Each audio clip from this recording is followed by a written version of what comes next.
Imagine if everything you believe about heaven was incomplete. What if the vision you have of a perfect paradise, where everyone rests in peace, was just one part of a much deeper and more surprising truth? In this video, we will reveal the secrets of heaven according to the Bible, a reality that perhaps no one has ever told you about. This is a journey that goes far beyond clouds and angels, exploring biblical mysteries, hidden revelations, and a completely different vision of what heaven really means. You may think you already know everything about the sky, but I can guarantee you, what we are going to show you here today will change your perspective forever. This is one of those videos that you can just watch halfway through, because every detail is crucial to understanding the whole. Throughout the video, you see surprising layers of the Bible, exploring topics like the first, second, and third heavens, who really gets into heaven, and what the new earth means. Therefore, it is important that you follow every second, as one detail can completely transform your vision of what heaven is. And before we start this journey that will open your mind, I want to ask you to leave a like and to subscribe to the channel. This really helps us to bring more and more deep and impactful content like this. Leaving a like is quick, but it makes all the difference so that more people discover the truth about heaven according to the Bible. So, together, we can share this knowledge and question the common ideas we hear around, unveiling one of humanity's biggest questions. So, if you to feel like there is something more to heaven, if you want to go beyond the stories you have always heard, stay with me until the end. Every second of this video will bring you closer to the truth, and I can guarantee this is a truth that will surprise you. What do we really know about heaven? For many, heaven is just a paradisical place where peace reigns. Angels play harps, and souls rest for all eternity. But will this vision be close to the reality that the Bible reveals to us? Or are we more distant than we imagine about what happens above our heads? Get ready, because this journey will show you a side of heaven that could be completely different. The popular concept of heaven, so present in our culture, comes from many centuries of influence from religions and popular opinions, but the Bible describes heaven like this. The ideas of a perfect paradise, full of harmony, are explored in Christian theology, but the truth is that the scriptures go far beyond these images. The Bible presents us with details and contexts that seem almost incomprehensible and that few of us have ever heard. And what is most curious is that the biblical heaven does not always refer to what we think. The term heaven in the Bible is not as simple as it seems. In ancient texts, written in Hebrew and Greek, the word for heaven also has different nuances. In Hebrew, the term shemayim refers both to the physical sky, where the sun, moon and stars are, and to a spiritual abode. In Greek, Uranus brings a similar idea, but in an even more complex way. This linguistic concept has revealed to us that heaven in the Bible is both physical and spiritual, in addition to being a. Perhaps the first mention of heaven that we find in the Bible is the Garden of Eden, that paradise where God walked with Adam and Eve. There, the idea of heaven and communion with God was manifested. Eden can be understood as an initial connection with heaven, or a representation of what this divine dwelling could be like. But sin and the fall of man broke all this direct access, and Eden closed itself to us. Since then, heaven has become something sought after this. To complicate things a little further, the Bible describes heaven on at least 3 different levels. Yes, there is not just one sky. In the biblical tradition, there is a division between the first, second and third heavens. Each one has a role and a meaning. This may surprise those who have never heard of the subject, but the difference between them can change our perception of what heaven really is and what it is like. The first sky, according to the Bible, would be what we see just above our heads, the atmospheric sky, the space where birds fly, where clouds and where rain falls. For ancient people, the sky was already a sign of divine power, as food came from there in the form of ruin, something essential for survival. But it is only the first level of the complex celestial construction. And we go further. The second heaven is the one that full of us gives the chance to observe up close outer space, where the stars, planets and celestial bodies are. This level is where the ancients saw signs of something much greater, of a divine force controlling the universe. In ancient times, stars and constellations were believed to have a meaning, a divine order, something that connected the heavens to the earth. Today, we know that the universe is vast and full of mysteries, but is the sky mentioned in the scriptures limited to what telescopes can see?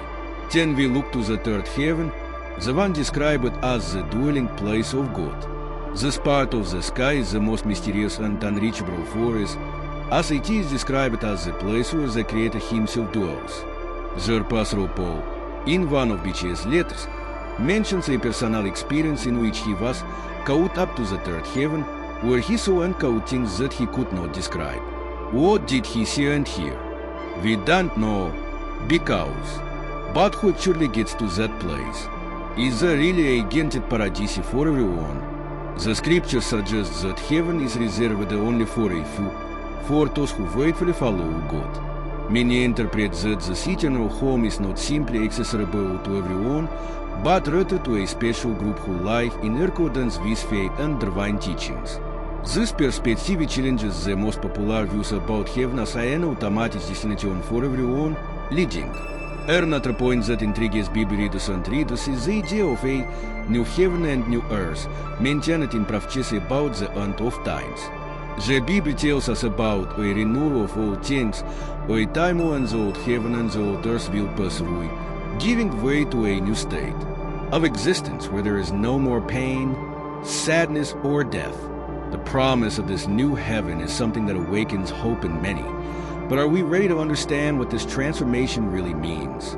The book of Revelation, written by the Apostle John, contains the most developed and at the same time most enigmatic visions about heaven.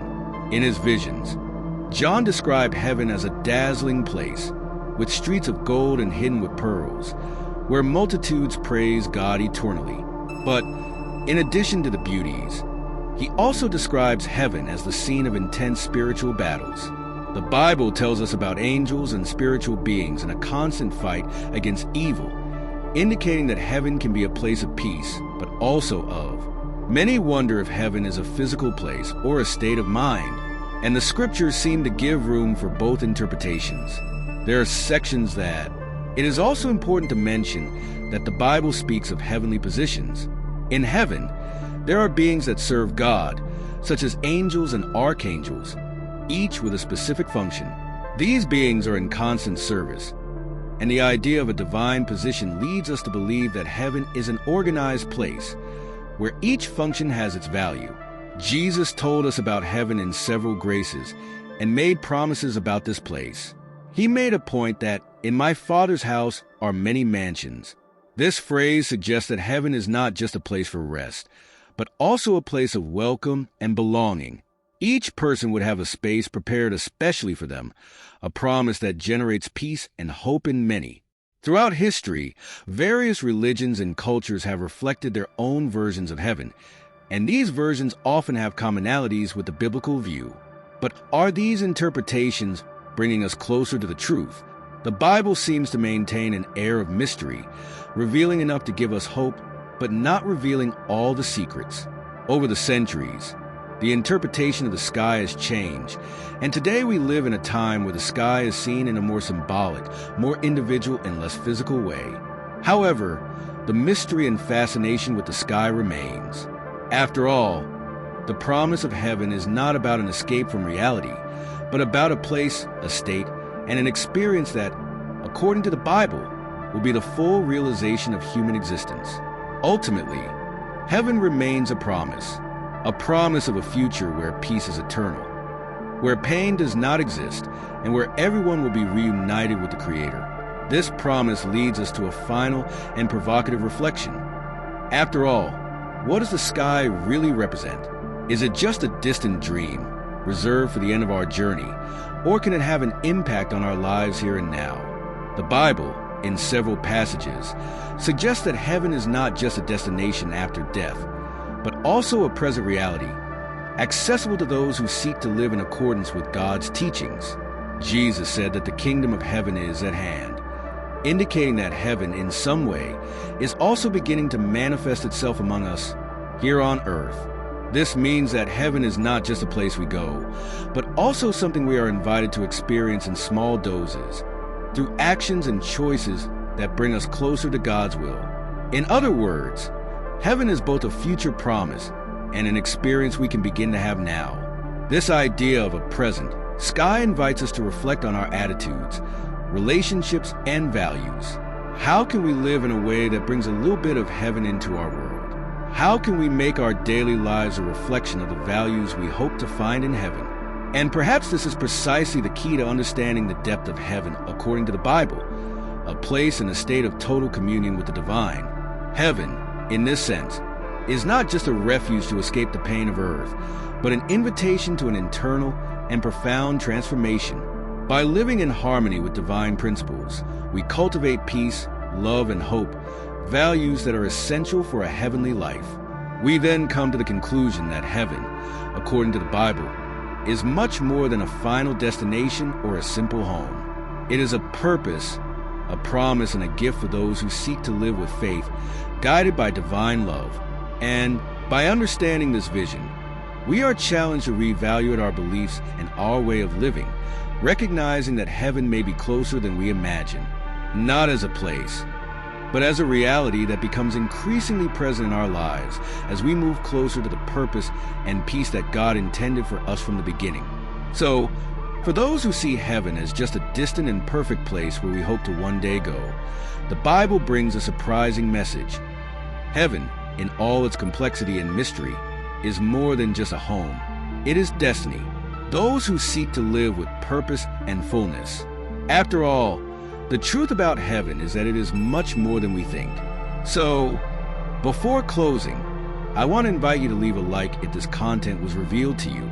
This helps us bring more videos like this, which challenge what many of us have always understood.